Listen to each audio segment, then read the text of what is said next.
إن الحمد لله نحمده ونستعينه ونستغفره ونعوذ بالله من شرور أنفسنا ومن سيئات أعمالنا من يهده الله فلا مضل له ومن يضلل فلا هادي له وأشهد أن لا إله إلا الله وحده لا شريك له وأشهد أن محمدا عبده ورسوله أعوذ بالله من الشيطان الرجيم من حمزه ونفخه ونفسه يا أيها الذين آمنوا اتقوا الله حق تقاته ولا تموتن إلا وأنتم مسلمون يا أيها الناس اتقوا ربكم الذي خلقكم من نفس واحدة وخلق منها زوجها وبث منهما رجالا كثيرا ونساء واتقوا الله الذي تساءلون به والأرحام إن الله كان عليكم رقيبا يا أيها الذين آمنوا اتقوا الله وقولوا قولا سديدا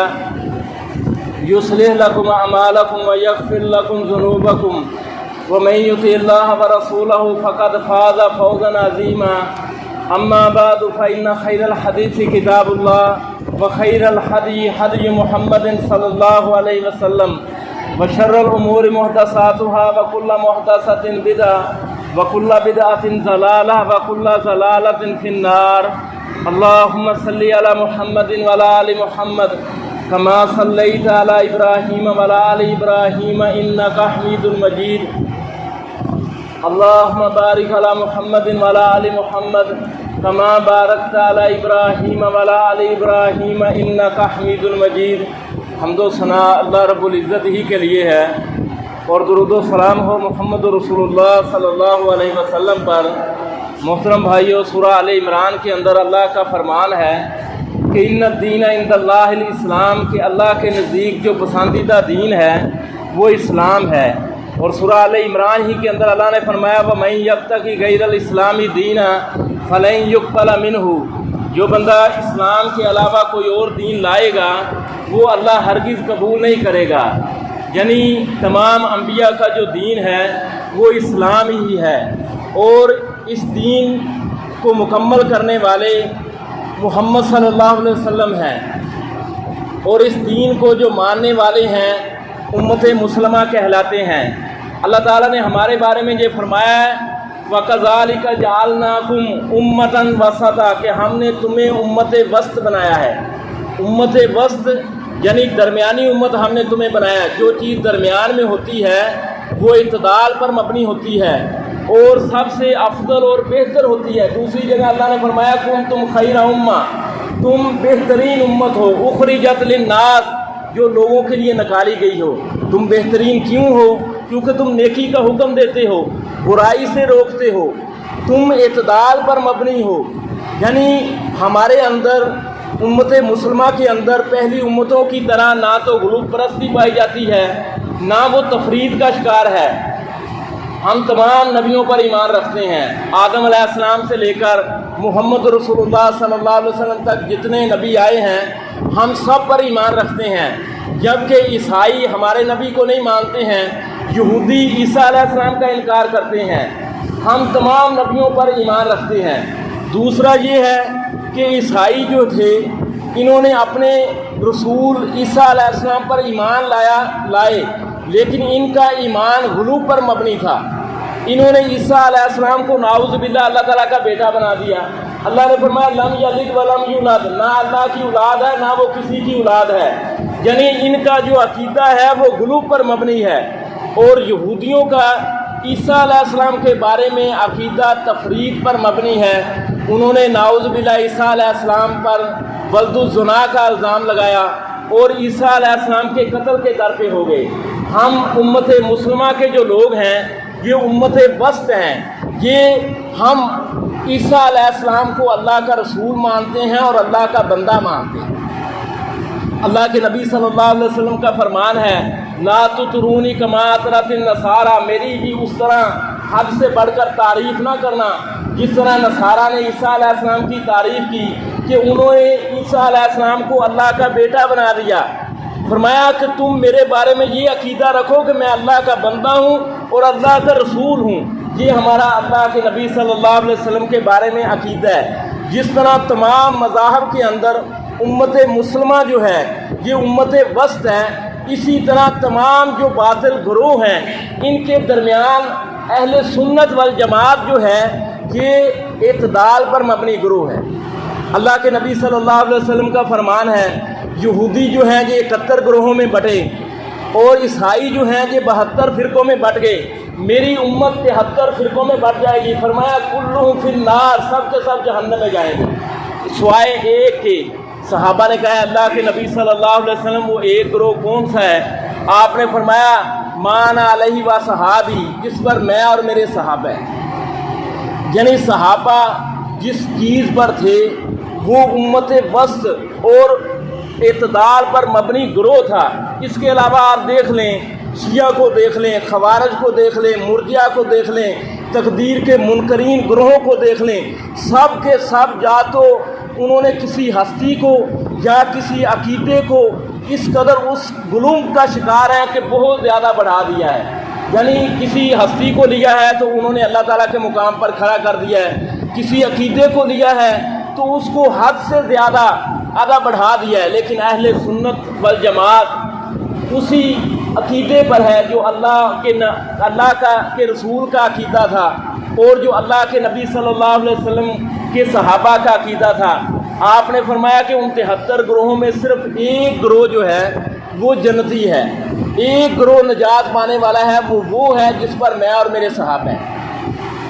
پچھلے جمعے میں نے بیان کیا تھا کہ ہم روزانہ تقریباً 17 بار فرائض میں یہ کہتے ہیں کہ اہدنا الصراط المستقیم، اے اللہ ہمیں سیدھے رستے پر چلا، صراط الذین انعمت علیہم، وہ سیدھا رستہ ان لوگوں کا ہے جن پر تو نے انعام کیا ہے۔ یہ انعام یافتہ لوگ انعام کے حقدار کیوں بنے ہیں؟ سورہ نساء کے اندر اللہ نے بیان کیا ہے من یطع اللہ ورسول، جو بندہ اللہ اور اس کے رسول کی اطاعت کرے گا فاولئک مع الذین انعم اللہ، تو اللہ تعالیٰ اس بندے کو ان لوگوں کے ساتھ ملا دے گا جس پر اللہ تعالیٰ نے انعام کیا ہے، من النبیین والصدیقین والشہداء والصالحین۔ یہ انعام یافتہ 4 گروہ لوگ ہیں، یعنی یہ انعام یافتہ کیوں بنے ہیں؟ اللہ اور اس کے رسول کی اطاعت کی وجہ سے۔ اور غیر المغضوب علیہم، جن پر غضب ہوا وہ یہود ہیں، اور زوال کون ہے؟ نصارہ ہے۔ یہود یعنی یہود مغضوب علیہم کیوں بنے ہیں؟ کیونکہ ان کے پاس علم تھا اور عمل نہیں تھا۔ اللہ نے قرآن کے اندر بیان کیا یعرفونہ کما یعرفون ابناءہم، اے نبی جی آپ کو اس طرح پہچانتے ہیں جس طرح اپنے بیٹوں کو پہچانتے ہیں، یعنی علم تھا لیکن آپ پر ایمان نہیں لائے۔ نصارہ انہیں عمل کا شوق تھا، عمل کی شوق کی خاطر جنگلوں کی طرف نکل گئے، رہبانیت ابتدا ہوا ما کتبنا علیہ، اللہ نے فرمایا رہبانیت انہوں نے خود ایجاد کی ہے، ہم نے ان پر فرض نہیں کی۔ عمل کا شوق تھا لیکن عمل اس شریعت کے مطابق نہیں تھا جو اللہ کے رسول لائے۔ لیکن اطاعت کے اندر دونوں چیزیں ہیں، علم بھی ہے اور عمل بھی ہے۔ جو بندہ اللہ کے نبی صلی اللہ علیہ وسلم کی اطاعت کرتا ہے تو اس کے پاس پہلے علم ہونا ضروری ہے کہ یہ جو میں عمل کر رہا ہوں اس پر اللہ کے نبی صلی اللہ علیہ وسلم چلے ہیں یا نہیں۔ لیکن اطاعت کے اندر بھی اعتدال ہے۔ صحیح بخاری کی 2 حدیثیں ہیں، وہ میں آپ کے سامنے پیش کرتا ہوں۔ ایک حدیث ہے نبی صلی اللہ علیہ وسلم کی بیویوں کے پاس میں سے کسی کے پاس نبی صلی اللہ علیہ وسلم کے صحابہ گئے اور جا کر نبی صلی اللہ علیہ وسلم کی عبادت کے بارے میں پوچھا۔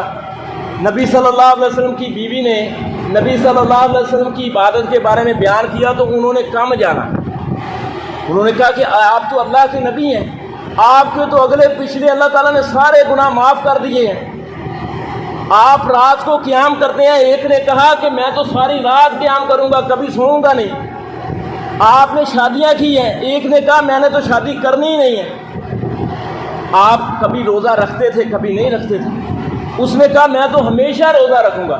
اللہ کے نبی صلی اللہ علیہ وسلم واپس آئے گھر تو آپ کی بیوی نے بیان کیا تو نبی صلی اللہ علیہ وسلم اپنے صحابہ کے پاس گئے، فرمایا فمن راغبان سنتی فلیس منی، یہ میرا طریقہ ہے کہ میں رات کو عبادت بھی کرتا ہوں، آرام بھی کرتا ہوں، میں نے شادیاں بھی کی ہیں، نکاح بھی کیے ہیں، اور میں روزے کبھی رکھتا بھی ہوں کبھی چھوڑتا ہوں، یہ میرا طریقہ ہے۔ جس نے میرے اس طریقے سے روگردانی کی اس کا مجھ سے کوئی تعلق نہیں۔ دوسری حدیث صحیح بخاری کے اندر ہے کہ عمر بن عاص رضی اللہ تعالیٰ عنہ، یہ نبی صلی اللہ علیہ وسلم کے صحابی، یہ نبی صلی اللہ علیہ وسلم کے پاس ایک شکایت لے کر آئے۔ شکایت کس کی ہے؟ آپ اپنے بیٹے کی۔ کہنے لگے اللہ کے نبی صلی اللہ علیہ وسلم، میں نے اپنے بیٹے عبداللہ کی شادی عرب کے اشراف اونچے گھرانے کے اندر کی ہے، آج 15 دن ہو گئے ہیں، اور میں نے اپنی بہو کے پاس جا کر اپنے بیٹے کے متعلق پوچھا ہے، تو میری بہو نے یہ جواب دیا کہ تیرا بیٹا بڑا نیک ہے، آج 15 دن ہونے کے باوجود وہ میرے ساتھ سویا نہیں ہے۔ نبی صلی اللہ علیہ وسلم نے عبداللہ کو بلایا، عبداللہ سے کہا کہ عبداللہ، مجھے تیرے بارے میں یہ بات پہنچی ہے کہ تو دن کو روزے رکھتا ہے، راتوں کو قیام کرتا ہے، ساری رات قیام کرتا ہے۔ عبداللہ نے کہا ہے اللہ کے نبی صلی اللہ علیہ وسلم ایسا ہی ہے، میں دن کو روزہ رکھتا ہوں اور رات کو قیام کرتا ہوں۔ تو نبی صلی اللہ علیہ وسلم نے فرمایا عبداللہ ایسا نہ کر، یعنی اطاعت کے اندر بھی اعتدال ہے۔ آپ نے فرمایا عبداللہ روزہ رکھنا ہے تو 5 روزے رکھ لیں۔ عبداللہ نے کہا اللہ کے نبی میں اس سے زیادہ کی طاقت رکھتا ہوں۔ آپ نے فرمایا 7 رکھ لیں۔ عبداللہ نے کہا اللہ کے نبی میں اس سے زیادہ کی طاقت رکھتا ہوں۔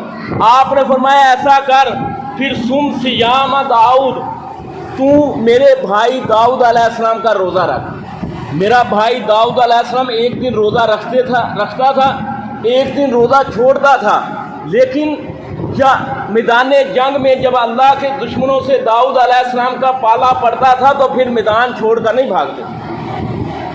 یعنی یہ واقعہ جو ہے یہ ہمیں کچھ چیزوں پر ابھار بھی رہا ہے۔ اس حدیث کے اندر ایک روایت کے اندر اللہ کے نبی نے عبداللہ سے کہا کہ عبداللہ وَإِنَّ لِرَبِّكَ عَلَيْكَ حَقًّا، تجھ پر تیرے رب کا بھی حق ہے، وَلِزَوْجِكَ عَلَيْكَ حَقًّا، تجھ پر تیری بیوی کا بھی حق ہے، تجھ پر تیرے نفس کا بھی حق ہے، تیری آنکھوں کا بھی تجھ پر حق ہے۔ اب یہ حدیث ہمیں کچھ باتیں یعنی ان پر غور کرنے کی دعوت دے رہی ہے۔ ایک تو یہ ہے کہ عبادت کا جو تعلق ہے یہ کسی کی پسند ناپسند سے نہیں ہے۔ عبادت اس وقت تک عبادت نہیں بنے گی جب تک اللہ کے نبی صلی اللہ علیہ وسلم کی گواہی شامل نہ ہوگی کہ اللہ کے نبی صلی اللہ علیہ وسلم نے یہ کام کیا یا نہیں کیا۔ ورنہ آپ دیکھیں کس قدر عظیم بات ہے کہ عبداللہ سارا دن روزہ رکھتا ہے، ساری رات قیام کرتا ہے، لیکن عبادت کا تعلق ہماری پسند ناپسند سے نہیں۔ دوسرا یہ ہے کہ دین اسلام کے اندر اعتدال ہے کہ اللہ کے نبی صلی اللہ علیہ وسلم نے فرمایا کہ اب تجھ پر تیرے رب کا بھی حق ہے، لیکن اس حق کی خاطر ایسا نہیں ہے کہ دوسروں کے حق کو فرموش کر دو۔ فرمایا تجھ پر تیری بیوی کا بھی حق ہے، تیرے نفس کا بھی حق ہے، تیری آنکھ کا بھی حق ہے۔ اور تیسرا یہ ہے کہ بندے کی ایسی عبادت جو اسے کمزور کر دے، شریعت کے اندر وہ جائز نہیں ہے۔ روزے کا مقصد بندے کے اندر تقویٰ پیدا کرنا ہے، روزے کا مقصد کوئی بندہ مارنا تو نہیں ہے۔ اگر ڈاکٹر یہ کہہ دے کہ فلاں بندے کے لیے روزہ رکھنا صحیح نہیں ہے، اس کی جان کے لیے خطرہ ہے، وہ اگر روزہ رکھتا ہے تو علماء کہتے ہیں اس کے لیے روزہ رکھنا حرام ہے، وہ حرام کا ارتکاب کر رہا ہے۔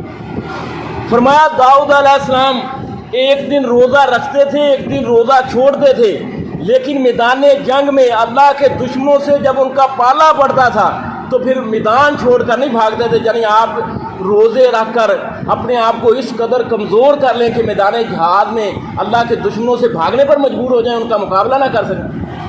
شریعت کے اندر ایسی عبادت جائز نہیں ہے۔ یعنی اب دیکھیں کچھ چیزیں ہیں جو اللہ کے حق ہیں، کچھ ہیں بندوں کے حق ہیں۔ اللہ کا جو حق ہے، اللہ کے نبی صلی اللہ علیہ وسلم کا فرمان ہے کہ حق اللہ علی العباد ان یعبدوہ، اللہ کا بندوں پر یہ حق ہے کہ بندے صرف اس کی عبادت کریں، اس کے ساتھ کسی کو شریک نہ کریں۔ اور پھر بندوں کا اللہ پر حق ہے، اللہ پر تو کسی کا کوئی حق نہیں ہے، لیکن اللہ تعالیٰ نے اپنے اوپر یہ حق لازم کر لیا ہے کہ جو بندہ اس کی عبادت کرے گا، اس کے سوا کسی کو شریک نہیں کرے گا تو اللہ تعالیٰ اس کو عذاب نہیں دے گا۔ اور بندوں کے حق جنہیں ہم حقوق العباد کہتے ہیں، مسند احمد کے اندر ایک روایت ہے کہ نبی صلی اللہ علیہ وسلم نے فرمایا قیامت کے دن جو فیصلے ہوں گے، وہ بندوں کے جو فیصلے ہوں گے اس کے لیے 3 دفتر حاضر کیے جائیں گے۔ الدواوین ثلاثہ، ایک دفتر ایسا ہوگا جس میں بندے کا جو گناہ درج ہے وہ اللہ معاف نہیں کرے گا، معاف ہی نہیں کرے گا۔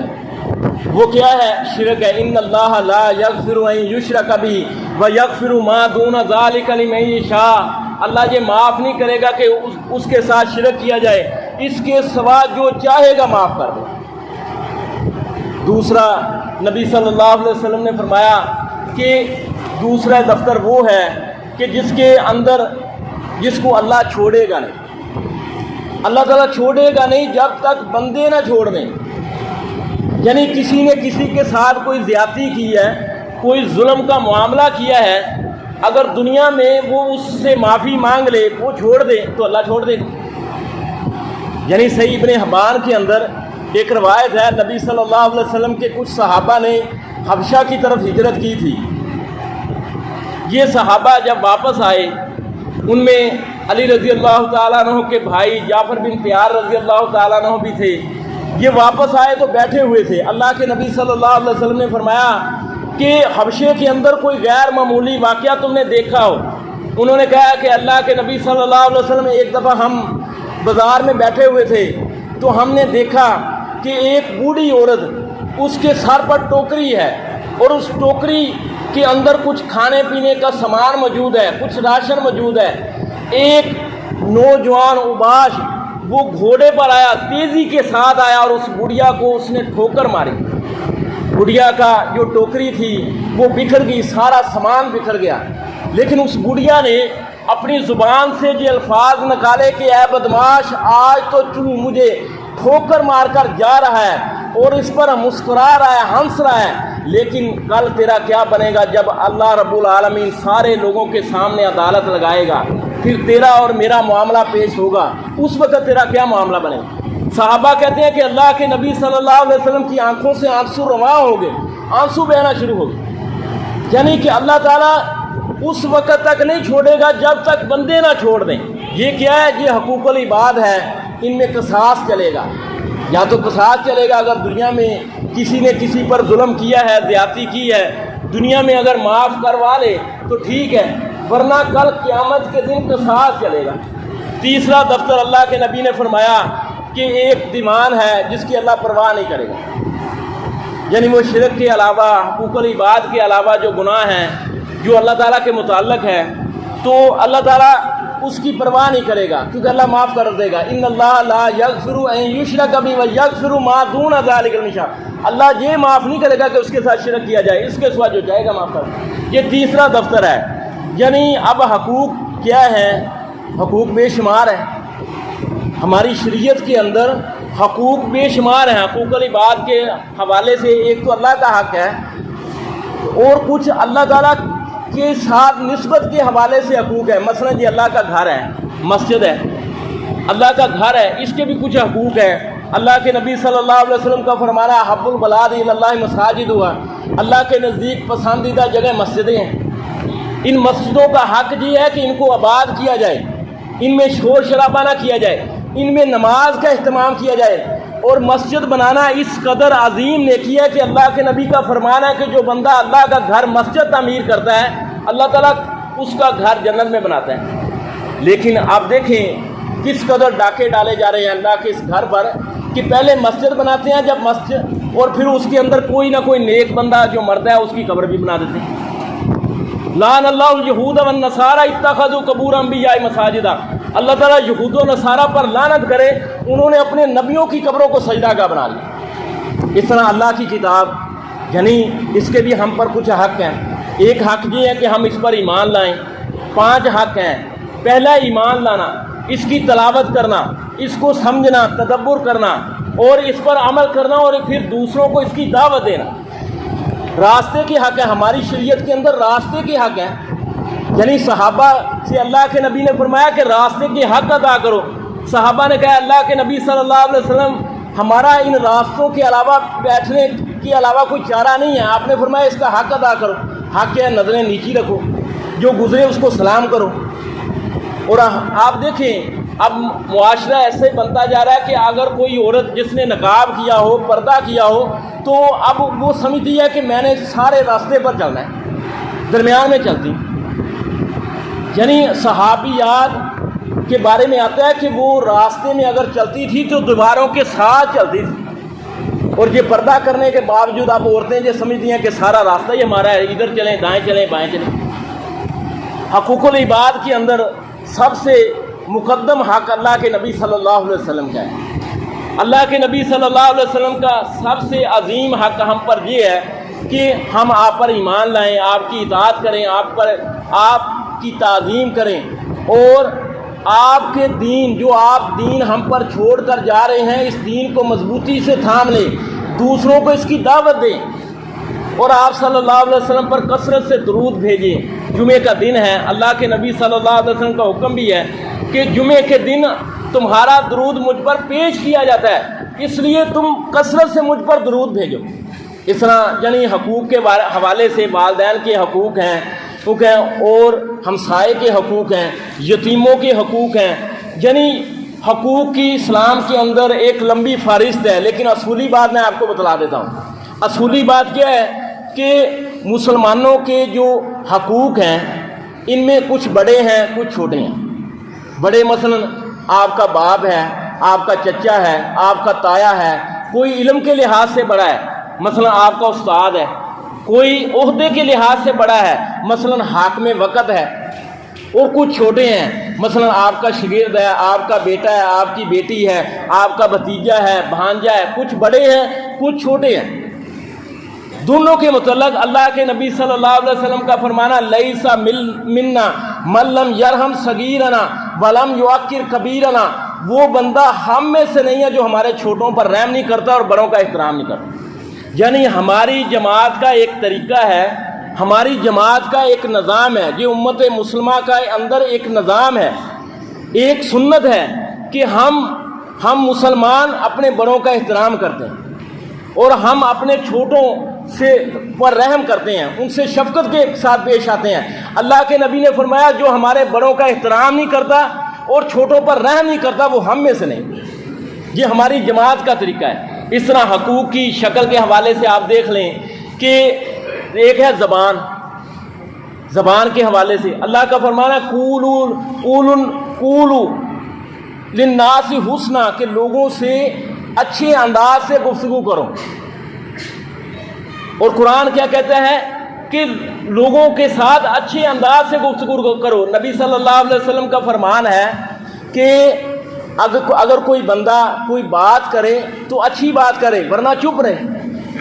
یعنی زبان کے حوالے سے قرآن تو یہ کہتا ہے کہ تمہاری زبان سے کوئی بات نکلے، اور شیطان تو پہلے طاق میں بیٹھا ہے کہ اس کی زبان سے کوئی بات نکلے اور میں کوئی چنگاری اڑا کر ان کے اندر فتنہ انتشار کا باعث پیدا کروں. اس لیے اپنی گفتگو کو اچھا کرو. نبی صلی اللہ علیہ وسلم نے کیا فرمایا؟ آپ نے فرمایا لعن اللہ من لعن والدیہ، اللہ تعالیٰ کی اس بندے پر لعنت ہو جو اپنے والدین پر لعنت کرے. اب اللہ کے نبی کے صحابہ نے کیا کہا؟ نہیں یسب والدیہ، اے اللہ کے نبی کوئی اپنے والدین پر لعنت کرتا ہے، اپنے والدین کو گالی دیتا ہے. یعنی اللہ کے نبی کے جو صحابہ تھے آپ نے ان کی تربیت اس انداز میں کی تھی کہ اللہ کا قرآن کہتا ہے فَإِنْ آمَنُوا بِمِثْلِ مَا آمَنْتُمْ بِهِ فَقَدِ اهْتَدُوا، کہ اگر دنیا کے لوگ اس طرح ایمان لائیں جس طرح اے اللہ کے نبی آپ کے صحابہ ایمان لائیں تو فَقَدِ اهْتَدَوْا، تو تب یہ ہدایت یافتہ ہے. اب صحابہ کے ہاں تو یہ چیز نہیں پائی جاتی تھی کہ کوئی بندہ اپنے والدین کو گالی دے. تو صحابہ نے جو سوال کیا کہ اللہ کے نبی صلی اللہ علیہ وسلم کوئی بندہ اپنے والدین کو گالی دیتا ہے، لیکن ہمارے معاشرے کے اندر پائی جاتی ہے کوئی اپنی ماں کو بھی گالی دیتا ہے، کوئی اپنے والدین کو بھی گالی دیتا ہے. آپ نے فرمایا کیا ایسا نہیں ہے؟ کوئی بندہ کسی کے والدین کو گالی دیتا ہے اور وہ پلٹ کر اسے جواب دیتا ہے تو یہ سبب بنا ہے اپنے والدین کو گالی دینے کا. فرمایا اللہ کی لعنت ہو اس بندے پر جو اپنے والدین کو گالیاں دلواتا ہے. یعنی اللہ کے نبی صلی اللہ علیہ وسلم نے یہ تفسیر کی ہے زبان کا غلط استعمال نہ کرو، یعنی کسی سے مذاق نہ کرو. اب آپ دیکھیں دوسرا ایک اللہ کے نبی صلی اللہ علیہ وسلم نے سمجھانے کا ایک اور انداز ہے یعنی کوئی بندہ یہ پسند نہیں کرتا کہ میری عزت کو اچھالا جائے، کوئی بندہ یہ نہیں پسند کرتا کہ مجھ پر کوئی الزام لگایا جائے، میرے بارے میں کوئی بری بات کی جائے۔ تو اللہ کے نبی صلی اللہ علیہ وسلم نے فرمایا، آپ کا فرمانا لا یؤمن احدکم حتی یحب، جہاں کوئی بندہ اس وقت تک مومن نہیں ہو سکتا جہاں تک کہ یحب لاخیہ ما یحب لنفسہ، جہاں تک کہ وہ اپنے لیے وہ چیز، اپنے بھائی کے لیے وہ چیز پسند کرے جو اپنے لیے پسند کرتا ہے۔ یعنی اس کے متعلق ایک واقعہ بھی ہے کہ نبی صلی اللہ علیہ وسلم کے پاس ایک آدمی آیا، آ کر کہنے لگا ہے اللہ کے نبی صلی اللہ علیہ وسلم میں آپ سے زنا کی اجازت چاہتا ہوں، اس کے بغیر میرا گزارا نہیں۔ نبی صلی اللہ علیہ وسلم کے صحابہ ناراض ہو گئے کہ یہ کیسی اجازت طلب کر رہے ہیں۔ آپ نے اس سے بٹھایا، آپ نے اس سے کہا کہ تو زنا کی اجازت مانگ رہا ہے، کیا تجھے پسند کرتا ہے کہ تیری ماں کے ساتھ یہ کام کوئی کرے، تیری بیٹی کے ساتھ، تیری بہن کے ساتھ؟ اس نے کہا اللہ کے نبی صلی اللہ علیہ وسلم میں یہ بات پسند نہیں کرتا۔ آپ نے فرمایا کہ جس کے متعلق تو اجازت مانگ رہا ہے وہ بھی کسی کی ماں ہوگی، کسی کی بیٹی ہوگی یا کسی کی بہن ہوگی۔ بات اس کی سمجھ میں آ گئی۔ یعنی اللہ کے نبی نے فرمایا لا یؤمن احدکم، تم میں سے کوئی بندہ اس وقت تک مومن نہیں ہو سکتا جہاں تک کہ اپنے بھائی کے لیے وہ چیز پسند کرے جو اپنے لیے پسند کرتا ہے۔ ہم کسی کے لیے جو اپنے لیے یہ پسند نہیں کرتے کہ وہ ہم پر الزام لگائے، ہماری غیبت کرے، ہمارے لیے ہم پر جھوٹے الزام لگائے، تو ہم کسی کے لیے کیسے پسند کر لیں؟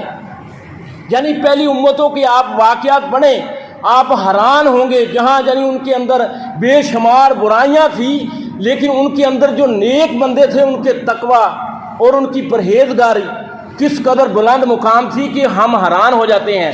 صحیح بخاری کی ایک دو واقعات آپ کے سامنے رکھوں گا کہ اللہ کے نبی صلی اللہ علیہ وسلم نے اپنے صحابہ سے بیان کیا۔ آپ نے فرمایا کہ پہلی امتوں کے اندر ایک بندہ، اس کو قرض کی ضرورت پڑ گئی، اپنے بھائی کے پاس چلا گیا، کہنے لگا تو مجھے قرض دے دیں۔ 1000 اس وقت کی جو کرنسی تھی، اس نے 1000 کا مطالبہ کر دیا۔ اس نے اسے کہا کہ میں 1000 روپے تمہیں دے دیتا ہوں، لیکن اس کا گواہ کون ہے؟ اس نے کہا اللہ گواہ ہے، اور تو میرے پاس کوئی نہیں ہے، اللہ گواہ ہے۔ اس نے 1000 دے دیا اللہ کو گواہ بنا کر۔ اب وہ لے گیا، دریا چل رہا تھا، دریا کے دوسری طرف بازار تھا، اس نے بازار میں کام کیا۔ جب وقت مقرر آیا، وہ وعدہ یہ ہوا تھا کہ وقت مقرر پر کسی کشتی والے کے ہاتھ میں یہ کرنسی بھیج دوں گا۔ اللہ کے نبی صلی اللہ علیہ وسلم نے فرمایا جب وقت مقرر آیا تو وہ پیسہ لے کر آیا، لیکن آگے سے کوئی کشتی آئی نہیں۔ تو اس نے ایک لکڑی لی کہ آج میں نے وعدے کی خلاف ورزی نہیں کرنی ہے، میں نے اللہ کو گواہ بنایا تھا۔ اس نے لکڑی کے اندر وہ کرنسی ڈالی اور ایک پرچی بھی ڈال دی کہ یہ میں نے تمہارے پیسے تم تک پہنچا رہا ہوں، اور اللہ تعالیٰ سے یہ کہا کہ یا اللہ میں نے تمہیں گواہ بنایا تا، اور وہ لکڑی اس دریا کے حوالے کر دی۔ ادھر سے اب جہاں آپ رک جائیں، یعنی ادھر سے وہ بندہ جو پیسے جس نے دیے تھے وہ آیا ہے۔ اب اس نے دیکھا کہ کوئی جہاز ہی نہیں آیا، کوئی جہاز دینے والا یعنی آیا ہی نہیں، میرے پیسے ہی نہیں آئے، وعدے کی خلاف ورزی ہوگی، اللہ تعالیٰ کو میں نے گواہ بنا کر میں نے پیسے دیے تھے۔ اب جانے لگا تو اس نے دیکھا کہ ایک لکڑی ہے جلانے کے کام آئے گی، اس نے اس کو اٹھایا، گھر آیا، اس کو جب آگ میں ڈالنے لگا ایک سوراخ نظر آیا، اس سوراخ سے پرچی نکلی، پیسے نکلے۔ اب دوسرا بندہ، اس نے یہ نہیں کہا کہ میں نے پیسے پہنچا دیے، ذہن میں یہ تھا کہ میں نے جو وعدہ کیا تھا وعدہ تو پورا نہیں ہوا۔ پھر اس نے پیسے اکٹھے کیے، جب جہاز آیا تو جہاز کے ذریعے اپنے اس دوست کے پاس آیا، آ کر اس سے کہنے لگا یہ 1000 روپے لے لیں، یہ 1000 روپے لے لیں۔ اب آپ دیکھیں وہ دوسرا بندہ جس نے پیسے دیے تھے اس کا تقویٰ کس قدر ہے، اس کوئی عدالت نہیں ہے، کوئی۔ ان الحمد للہ نحمده ونستعینه ونستغفره ونعوذ باللہ من شرور انفسنا ومن سیئات اعمالنا، من يهده الله فلا مضل له ومن يضلل فلا هادي له، واشهد ان لا اله الا الله وحده لا شريك له، واشهد ان محمدا عبده ورسوله۔ اعوذ باللہ من الشیطان الرجیم، من حمزه ونفخه ونفثه۔ یا ایھا الذین آمنوا اتقوا اللہ حق تقاتہ ولا تموتن الا وانتم مسلمون۔ یا ایھا الناس اتقوا ربکم الذی خلقکم من نفس واحدہ وخلق منها زوجها وبث منهما رجالا كثيرا ونساء واتقوا الله الذي تساءلون به والأرحام إن الله كان عليكم رقيبا يا أيها الذين آمنوا اتقوا الله وقولوا قولا سديدا يصلح لكم أعمالكم ويغفر لكم ذنوبكم ومن يطع الله ورسوله فقد فاز فوزا عظيما أما بعد فإن خير الحديث كتاب الله وخير الهدي هدي محمد صلى الله عليه وسلم وشر الأمور محدثاتها وكل محدثة بدعة وكل بدعة ضلالة وكل ضلالة في النار اللهم صل على محمد وعلى آل محمد كما صليت على إبراهيم وعلى آل إبراهيم إنك حميد مجيد اللهم بارك على محمد وعلى آل محمد كما باركت على إبراهيم وعلى آل إبراهيم إنك حميد مجيد حمد و ثنا اللہ رب العزت ہی کے لیے ہے اور درود و سلام ہو محمد رسول اللہ صلی اللہ علیہ وسلم پر۔ محترم بھائیو، سورہ آل عمران کے اندر اللہ کا فرمان ہے کہ ان الدین عند اللہ الاسلام، کہ اللہ کے نزدیک جو پسندیدہ دین ہے وہ اسلام ہے۔ اور سورہ آل عمران ہی کے اندر اللہ نے فرمایا وَمَن يَبْتَغِ غَيْرَ الْإِسْلَامِ دِينًا فَلَن يُقْبَلَ مِنْهُ، جو بندہ اسلام کے علاوہ کوئی اور دین لائے گا وہ اللہ ہرگز قبول نہیں کرے گا۔ یعنی تمام انبیاء کا جو دین ہے وہ اسلام ہی ہے، اور اس دین کو مکمل کرنے والے محمد صلی اللہ علیہ وسلم ہیں، اور اس دین کو جو ماننے والے ہیں امت مسلمہ کہلاتے ہیں۔ اللہ تعالیٰ نے ہمارے بارے میں یہ فرمایا ہے وَكَذَلِكَ جَعَلْنَاكُمْ أُمَّةً وَسَطًا، کہ ہم نے تمہیں امت وسط بنایا ہے۔ امت وسط یعنی درمیانی امت ہم نے تمہیں بنایا ہے۔ جو چیز درمیان میں ہوتی ہے وہ اعتدال پر مبنی ہوتی ہے اور سب سے افضل اور بہتر ہوتی ہے۔ دوسری جگہ اللہ نے فرمایا تم خیر امہ، تم بہترین امت ہو، اخرجت